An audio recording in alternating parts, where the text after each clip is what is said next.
નમસ્કાર. આજે હું બનાવું છું ગુજરાતી ખાટી મીઠી દાળ. એ મોટા ભાગના ગુજરાતી લોકોના ઘરે બપોરના જમવામાં બનતી જ હોય છે. તો એટલી બધી સ્વાદિષ્ટ હોય છે કે જ્યારે દાળ ઉકળતી હોય છે તો એનો વઘાર અને સુગંધથી જ આપણને ખાવાની ઈચ્છા થઈ જાય. તો એના માટે મેં લઈ લીધી છે 1 કપ ભરી અને તુવેરની દાળ. આમ માપ પ્રમાણે જોઈએ તો 1 મુઠ્ઠી દાળ એક વ્યક્તિને થઈ જાય. તો મેં 1 કપ દાળ લીધી છે એટલે લગભગ 4 મુઠ્ઠી જેટલું છે. એનો મતલબ કે 4 લોકોને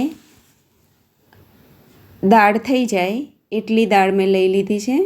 એને સરસ 2-3 પાણીમાં ધોઈ નાખવાની છે કેમ કે એમાં ઓઇલ પણ હોય છે.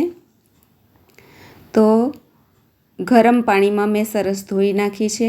હવે એને બાફવા માટે મૂકવાની છે. ગેસ ચાલુ કરી દીધો છે અને એમાં માપસર પાણી રેડી દેવાનું છે. દાળ ડૂબી જાય એટલું પાણી નાખી દેવાનું છે. હવે અડધી ચમચી હળદર પાવડર, અડધી ચમચી મીઠું અને 1 ચમચી તેલ એડ કર્યું છે. તેલ નાખવાનું કારણ એ છે કે સીટીમાંથી બહાર પાણી ના નીકળે અને ગુજરાતી દાળમાં સિંગદાણા હોય જ છે તો એ બાફવામાં જ એડ કરી દેવાના છે. હવે 2 સીટી મેં થઈ જવા દીધી છે. પ્રેશર પણ રિલીઝ થઈ ગયું છે અને સરસ એવી દાળ ચડી અને તૈયાર થઈ ગઈ છે આ રીતે. તો આપણે સરસ ચમચાથી હલાવી અને ચેક કરી લેવાની છે. તો ખૂબ જ સુંદર બધી જ દાળ ઓગળી ગઈ છે અને 4 વ્યક્તિને થાય એટલું પાણી એડ કરી દીધું છે. હવે સરસ એને હલાવી અને વલોણીથી પણ એને વલોવી લેવાની છે એટલે બધી જ દાળ સરસ એક રસ થઈ જાય. તો આ રીતની દાળ છે. હવે આ દાળમાં આપણે મસાલા કરીશું. તો આપણે પહેલાં અડધી ચમચી મીઠું નાખ્યું હતું તો એ અનુસાર એ ધ્યાન રાખી અને દાળમાં મીઠું એડ કરવાનું છે. હળદર પણ નાખી હતી તો હળદરને મીઠું ધ્યાન રાખવાનું છે કે આપણે પહેલાં પણ થોડું એડ કર્યું હતું. હવે આપણે વઘાર માટે બાજુમાં નાની કઢાઈ મૂકી દીધી છે. એમાં જોઈતા પ્રમાણમાં તેલ નાખી દીધું છે.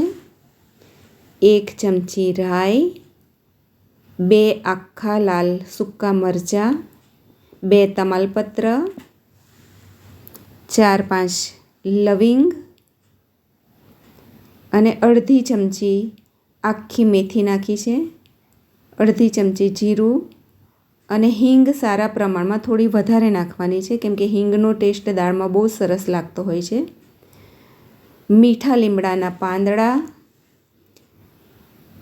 ખમણેલું આદું, 2 ઝીણા સમારેલા મરચાં અને 1 ઝીણું સમારેલું ટામેટું. આ બધું જ વઘારમાં એડ કરી દીધું છે અને બધું સરસ સાંતળી લેવાનું છે.